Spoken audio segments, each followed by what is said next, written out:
Hey everyone, Jessiana Seville here from thekidneyrd.com, and we are moving strong into December, and so I want to cover some really important pieces about eating during the holidays. This can be really a deal breaker, the holidays, and it can either be a very stressful time, it can be a joyful time, but food is a critical part of the holidays. Every single one of us has a food that matters. So we're going to cover the two most important things that matter during the holidays here in just a minute, and they are not what you think.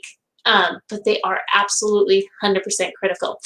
If you don't know me, I am a renal dietitian, renal nutrition expert. I run thekidneyrd.com, which is a small group of expert renal dietitians who help people preserve their kidney function with some deep dive nutrition. We make menu plans, but that's not all we do.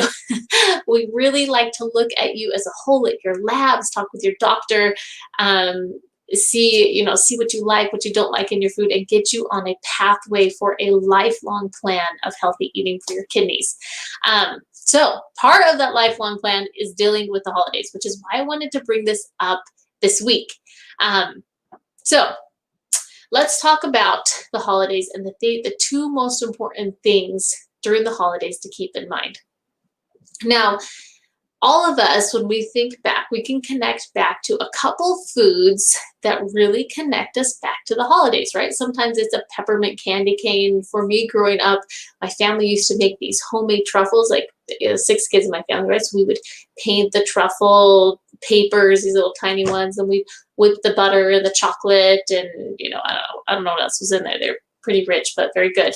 That really takes me back there. My mom would make a coffee cake on Christmas morning, and that's something that takes me back to the holidays.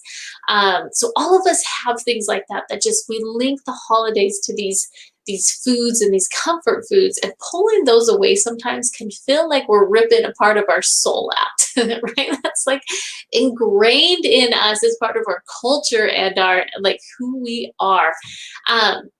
Plus, there's social situations, right? We have parties, we have family gatherings, we have all sorts of times where food is coming into play. And, there's big questions, right? If I'm following a, special diet to keep my kidneys strong, how am I going to navigate all these different pieces? So the first thing that I want to define is the cheat word, right? People say, oh, it's the holidays, I'm just going to cheat a little, right? I'll just cheat a little bit on this.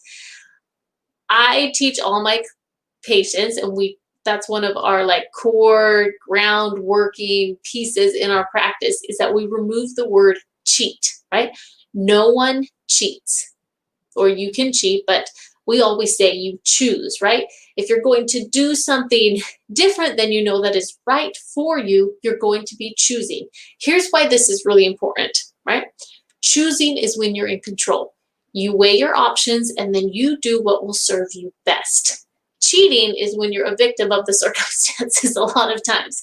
And we believe in empowering our patients to make the right choices. So choosing is when you're in control. Here's a situation that comes up.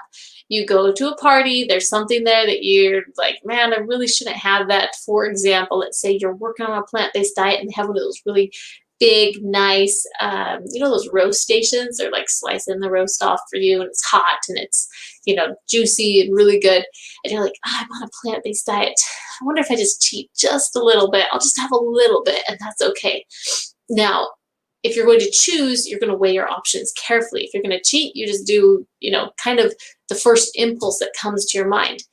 Sometimes you may look at that and you say, I really shouldn't have that. If you say those words, I really shouldn't have that, then just don't. You can just pass on by it. If you're saying to yourself, I think I'll do just a little bit, that's a choice, right? And that's something that you can work with and you can live with and you can discuss. But always use the word choose, not cheat. I think that's very, very important.